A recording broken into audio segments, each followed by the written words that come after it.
Hello and welcome back, dear ones, on this NeuroSystemics series for resiliency, empowerment, and awakening. We saw in the previous set of videos the developmental trajectory that we take on in NeuroSystemics, including relational development, which is really the key, the core, the basis upon which we can start engaging in our work, in the specific tasks. And we saw then a whole possibility in terms of evolution, in terms of states. So we saw autonomic nervous system states, we saw systemic states, and the wide-ranging capacity for sensitivity and receptivity that we have as human complex systems living on this planet. And lastly, we saw perceptual development. And perceptual development in particular in relationship to just the very channels that we have, what we perceive, and then the four different orders: soul, self, social, and societal. And these are really the main conceptual frameworks, the main ways of understanding how we function. And once we start to perceive things and how we start to perceive interactions and trauma and addiction and depression, anxiety, and resiliency, empowerment, and awakening through these lens of the different states, the different perceptions, and the quality of the relationship that occurs through the different relational frameworks of practice. For example, contemplative practice at the soul level, one-on-one practice at the individual level, resiliency circles at the social level, and empowerment forums at the societal level, then that sets us up for really a lot of possibilities for the different specific tasks and steps that we need to that we can engage in to build all of those positive states, those higher states. So that's the journey that's starting for us in this video, and will be so for the next few videos, where we're engaging in the tasks of regulation, of integration, and liberation. And in NeuroSystemics, we define these as three distinct tasks, and we're going to go into them in each of them in relationship to state development and perceptual development.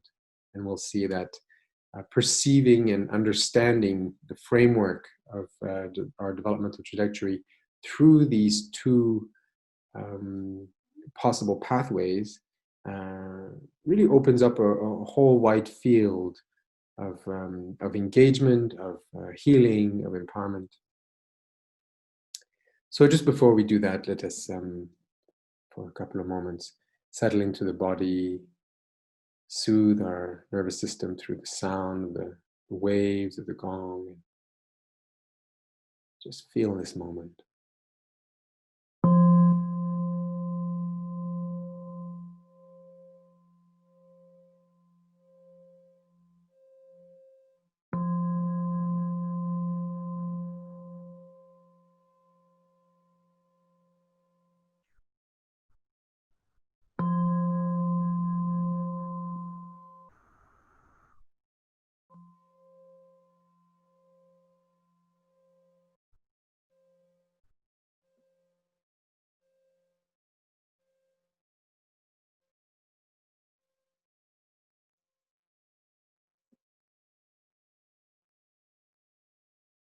And as we finish this practice, maybe noticing just the channel of orientation.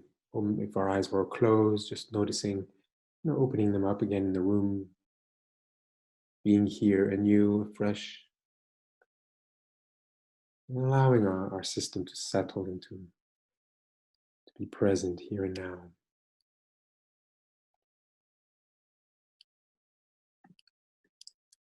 So we will be continuing our journey. And I was describing these three developmental pathways. and beginning with attunement, and then states development, increasing state average and depth, and here perceptual development, where we are increasing the sense of discernment and complexification of experience, which is really building on the project of evolution that we are programmed and we are designed neurobiologically, relationally, cosmically to endeavor upon. And now then we're going to engage in regulation. So this first practice, in a way, this first whole field of engagement, both at the level of states and at the level of perception.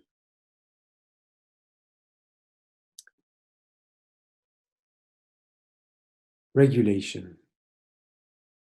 What's the first thing that comes to you when you hear the word regulation?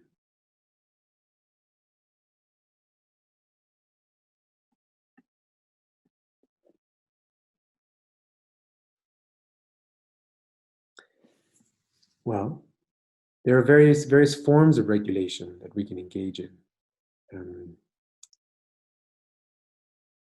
Physiological regulation, attentional regulation, self-regulation, social regulation, systemic regulation. Regulation is a fractal notion whereby we can adapt it, we can understand it, and it applies in different ways depending on the types of systems that we're engaged with.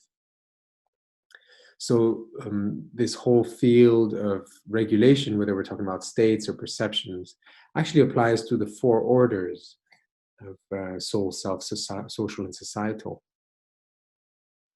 And this is where we're perhaps going to be able to start seeing how we can make complex systems simple.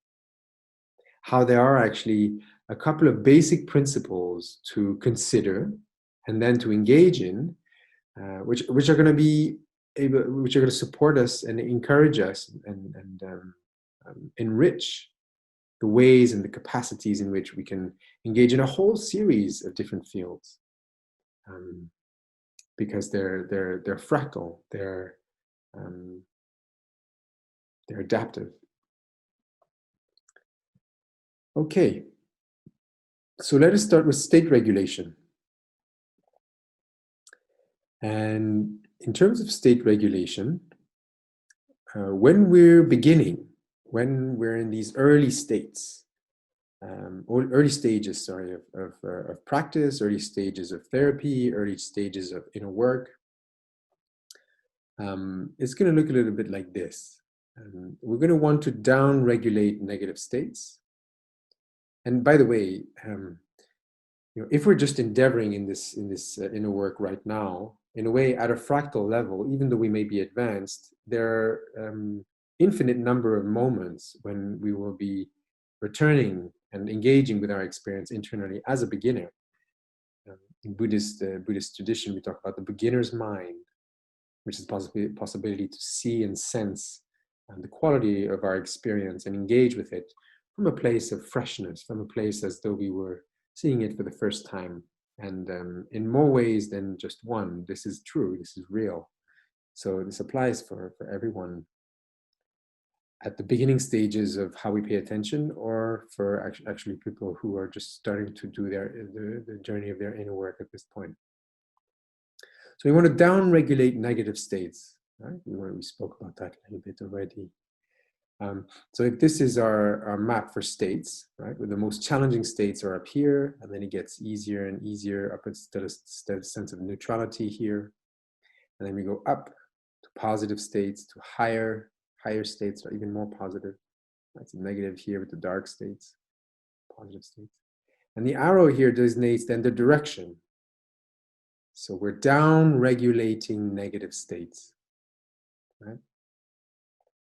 And what that looks like in terms of the actual sort of momentum of an interaction is that when somebody comes to see us, let's say we're on a one-on-one session, somebody comes to see us, well, usually if they're coming to see a therapist or a facilitator or someone a caretaker, then they're oftentimes going to be in a place where they're quite challenged. And even though they might not show it internally, there might be a lot of anxiety, a lot of depression, a lot of sadness or grief or whatever it might be, challenging state. And so those are the dark, those are dark sort of waves, and those waves is, it can be just sort of a one sentence, or it can be a one session, whereby somebody is expressing maybe how difficult it is at work, or how challenging they're experiencing this sickness that they're affected by. And there will be several of those waves, right? And usually the first one will be the largest. And once they're able to be held through this container, through the development of a relational container, this sense of safety and connection that they experience with us, as well as the sensitivity and receptivity that they may have through our therapeutic presence, through the inner work that we will have done, that enables these waves to reduce in size. So they'll be smaller here and smaller here. And then as we continue the journey, it will actually become less dark. So it'll become gray, and not just gray, but also smaller gray. And then just gray, we'll lose the sense of the darkness. And then eventually it's going to go up to those more positive states, right? So that's down-regulating negative states, where through our therapeutic presence, through the contact in the relational container that we're building, the sense of safety, the sense of connection, the sense of appreciation that we would have for whatever part of themselves they are showing and expressing. That sense of attunement, of attending to the experience, and to tune the nervous system, right, towards a direction of greater ease, greater well-being. That's how we down-regulate negative states. At the intermediate level, we are up-regulating positive states. And we are up-regulating positive states only generally after we'll have down-regulated negative states, because when somebody is very affected by, let's say they've gone through a loss, or let's say we're doing a resiliency circle, and several people have been very affected by a disease, or was it just COVID-19, or maybe a few people have lost a close one. It's going to be quite challenging to get from a space where they're really challenged and it's difficult, to a place of positive emotion where they can start seeing and being oriented in the present moment, and appreciating the beauty and the goodness that exists within them and their environment. And it's really important to respect the rhythm of the nervous system as it comes up and connects with these challenging experiences. And so we want to build the resiliency and the empowerment through a self-organizing capacity, meaning that we want to be able to support them in increasing their own state, rather than trying to make so much of an input or a direct sort of top-down intervention that is going to shift their state to a more positive state. And that way, the resiliency and the intelligence of the system is actually stimulated. So rather than being fed fish, we learn how to fish. And even at a deeper level, as we saw earlier, we're even able to come to a place where we can sense into what it means to fish and what it means to be human. So in the intermediate stage, we learn to upregulate positive states.